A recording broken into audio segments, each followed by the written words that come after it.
ছায়ানট নিয়ে বাংলাদেশের মানুষ চূড়ান্ত বিলা হয় 2018 সালে। হ্যাঁ, 2018 সালে যখন বাংলাদেশের মানুষের চোখে স্পষ্ট হয় মোদির সাথে ছায়ানটের সম্পর্ক। কেন ছায়ানটে হামলা হইলে মোদির বিজেপি বাঙালিদের জায়গায় উঠতে বলে? এটার উত্তর কি দেখছেন? ছায়ানটে হামলা, বাঙালিদের জেগে উঠতে বলল মোদির বিজেপি। কেন? কারণটা হইতেছে 2018 সালে ভারত সরকারের পুরস্কার পায় ছায়ানট। স্বয়ং মোদি অভিনন্দন জানায়।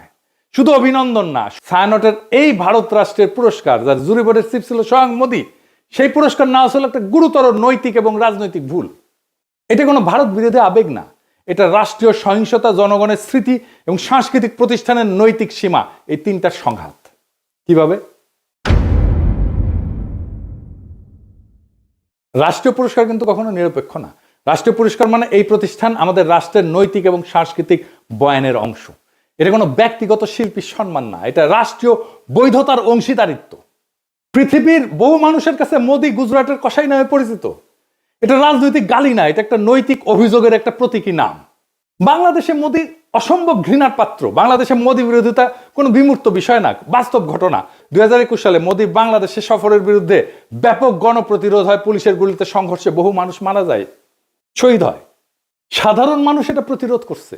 কেউ এটা অস্বীকার করলে সে ইতিহাস অস্বীকার করতেছে।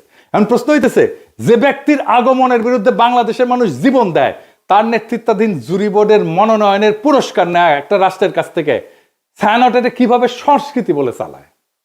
আর সেই রাষ্ট্রের কাছ থেকে, যেই রাষ্ট্রের বর্তমান সরকার মুসলিম নিধন, নাগরিক বঞ্চনাকে স্বাভাবিক করে তুলছে, কাশ্মীর থেকে দিল্লি সব জায়গায় এটা প্রমাণ আছে। এই দুই অবস্থান। এখন ছায়ানট তো বলতে পারেন আমরা রাজনীতি করি না, এ দাবি আর টেকে না। এই যুক্তিটা সবচেয়ে বড় ভণ্ডামি। কারণ রাষ্ট্রীয় পুরস্কার গ্রহণ করে একটা রাজনৈতিক কাজ। রাজনৈতিক ক্ষমতার কাছ থেকে সম্মান নিলে আপনি রাজনীতির ভেতরে ঢুকে পড়েন। রাজনীতি করি না বলার তখন সুযোগ থাকে না। রাজনীতি করি না বলার সুযোগ একদম শেষ হয়ে যায়। রাজনীতি না করলে ওই পুরস্কারটা প্রত্যাখ্যান করতে হয়, গ্রহণ করলে রাজনীতির দায় নিতে হয়। তো মোদি কেন ছায়ানটকে বন্ধু মনে করে বুঝতে পারতেছেন তো? এটা তো কোনো কাকতাল না। এই প্রশ্নটা সবচেয়ে ভয়ঙ্কর। মোদি ছায়ানটকে বন্ধু মনে করে কারণ ছায়ানট ভারতীয় সাংস্কৃতিক হেজিমনিকে বাংলাদেশে ফেরি করে। তারা সফট হিন্দুত্ববাদকে রবীন্দ্রনাথের মোড়কে উপস্থাপন করে বাংলাদেশে ফেরি করে। ছায়ানট তার একটা নিরাপদ সাংস্কৃতিক প্ল্যাটফর্ম হয়ে উঠছে, যাকে ভারত রাষ্ট্র তার মতাদর্শিক সফট পাওয়ার হিসাবে ব্যবহার করতে পারে, স্বীকৃতি দেয়। এইটাই তো বাংলাদেশের মানুষ দেখছে।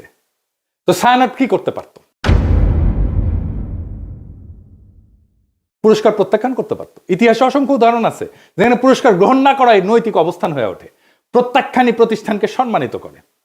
ছায়ানট যদি বলতো বাংলাদেশের জনগণের স্মৃতি এবং রক্তের ইতিহাসের কারণে আমরা এই রাষ্ট্রীয় পুরস্কার গ্রহণ করতেছি না, সেটাই হয়তো সবচেয়ে শক্তিশালী সাংস্কৃতিক বক্তব্য, সবচেয়ে বড় নৈতিক শিক্ষা, সবচেয়ে বড় আন্তর্জাতিকভাবে সম্মানজনক অবস্থান এবং দেশের মানুষের ভালোবাসা পাওয়ার রাস্তা। আপনি বাংলাদেশে কাজ করেন, মোদি কেন আপনাদের বাহবা দেয়? কেন দেয়? এই প্রশ্নের জবাব দিতে হবে না? বাংলাদেশের মানুষের সাথে আপনার কন্ট্রাক্টটা কি?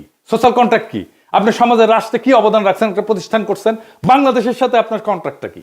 বাঙ্গু সুশীলদের সফট হিন্দুত্ববাদের দীক্ষা দিচ্ছেন, আর যে রাষ্ট্রেরা মানুষের মৃত্যুর স্মৃতিতে বাংলাদেশে ঘৃণার প্রতীক, তার হাত থেকে সম্মান নিচ্ছেন। লজ্জা লাগে না?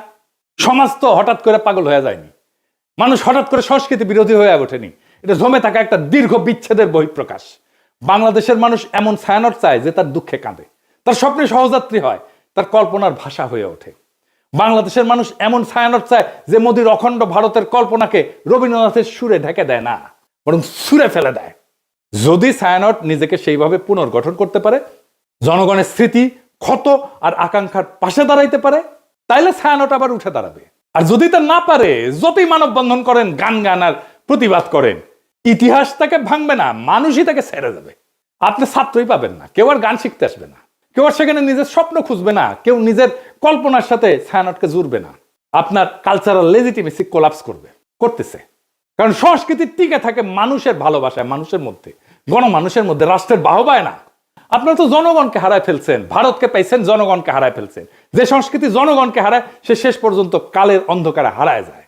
এটাই ইতিহাসের সত্য। এই সত্যই শিখাইছে আমাদের জুলাই বিপ্লব। ইনকিলাব জিন্দাবাদ।